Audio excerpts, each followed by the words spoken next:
কালিহাতী তথা টাঙ্গাইল জেলার কৃতি সন্তান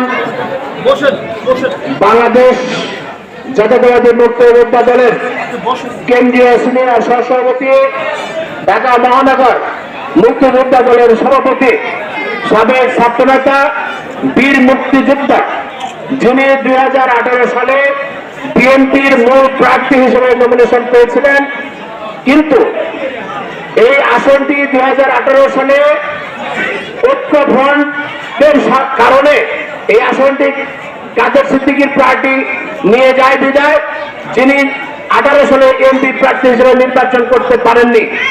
তিনি আপনার আমার অনেকের ভাই, অনেকের চাচা, অনেকের দাদা, এবং তিনি এমন একজন ব্যক্তি, আপনারা লক্ষ্য করে দেখবেন যারা রাজনীতি করে, যারা এমপি হয়েছে, মন্ত্রী হয়েছে, তারা 10 বছর, 15 বছর, 20 বছর এলাকায় দায় দায়িত্ব পালন করে তারা উদাও হয়ে যায়।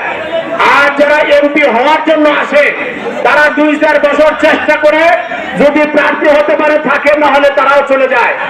এমন একজন ব্যক্তি ইঞ্জিনিয়ার মোহাম্মদ আব্দুল হালিম মিয়া 1975 সাল থেকে এই 2025 সালের 50টি বছর যিনি এই এলাকার মানুষের সাথে, কালিহাতীর প্রতিষ্ঠানগুলোর সাথে, মাদ্রাসা, ধর্ম, মসজিদ সহ সকল সামাজিক কর্মকাণ্ডের সাথে 50টি বছর যাবৎ সংগ্রাম দিয়ে যাচ্ছেন।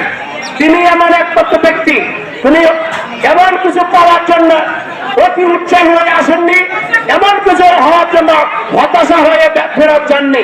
তিনি এলাকার মানুষকে ভালোবাসেন, তিনি কালিহাতীর মানুষকে ভালোবাসেন, কালিহাতী উপজেলাকে ভালোবাসেন। এমন একজন মানুষ 50টি বছর যাবৎ সার্ভিস দিচ্ছেন। আমরা যদি বিগত 2জন নেতার কথা বলি, এই 2জন নেতা ছাড়া কালিহাতীতে 50 বছর যাবৎ সার্ভিস দিচ্ছেন, জনতার পাশে আছেন এমন কোন ব্যক্তি কালিহাতীতে আমাদের জানা নাই। এখন হয়তো কালিহাতীতে অনেক মানুষ আছে। আমরা আপনাদের বলতে চাই, আপনাদের এই দাদা, আপনাদের ভাই, আপনাদের চাচা, আপনাদের এই সম্পর্কের এই এলাকার মানুষকে আপনাদের জন্য আজকে তারা আয়োজন করেছেন।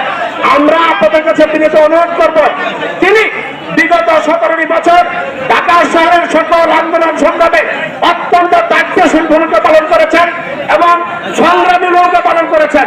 তিনি আপনাদের আজকে ইফতারের আয়োজন করেছেন। আপনাদের কাছে আমাদের বিনীত অনুরোধ থাকবে, আপনারা এই মানুষটি এই ছাত্র জীবন থেকে আন্দোলন সংগ্রাম করতে করতে মুক্তিযুদ্ধের নেতৃত্ব দিয়ে অদ্যাবধি এই শেষ বয়সে এসে এই এলাকার মানুষগুলোর সাথে আছে। আপনারা এই ইফতারের সময় একটু বিনীত অনুরোধ, আপনারা যাতে তার এই যে মনের যে আশা, যে মকসুদ রয়েছে, সেটা যেন আল্লাহ তার পূরণ করেন, সেই দোয়া আপনারা করবেন। আল্লাহ যদি কবুল করেন এবং সেই কবুল করার সাথে সাথে আপনারা সকলে তাকে সহযোগিতা করবেন, এই প্রত্যাশাও আমি আপনাদের কাছে করছি। এখন আপনাদের সামনে